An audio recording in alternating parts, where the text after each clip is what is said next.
Hello friends, ఇదేంటి ఇలా ఉంది అనుకుంటున్నారా? ఇది వాము బజ్జీలండి. వామాకు. వాము అంటే ఏమనుకుంటున్నారా? వామాకు అండి. వామాకు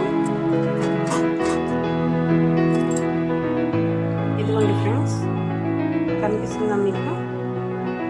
ఇదే వామాకు అండి. ఇది వామాకు. బజ్జీలు తింటాం కదండి మనం, పచ్చిమిర్చి బజ్జీలని. ఇప్పుడు పకోడీలు అదిరే వామాకు బజ్జీలు పకోడీ వేస్తున్నానండి వేడిగా ఇంట్లోనే. చూసారు కదా, బాగా రోస్టెడ్గా అయిపోతే తీసుకున్నాం. వేడి వాము బజ్జీలు వేయంగానే వేడిగా తినేస్తామండి మేము. తినేసి మళ్ళీ పకోడీ. చూసారు కదా, మీరు వామాకు బజ్జీలు వేసుకున్నారా? ఇది చాలా హెల్త్ బెనిఫిట్స్ చాలా ఉన్నాయండి. ఎందుకంటే ఇది మంచి డైజెషన్ వచ్చింది, మనకి ఇమ్యూనిటీ పవర్ వచ్చింది దీనికి.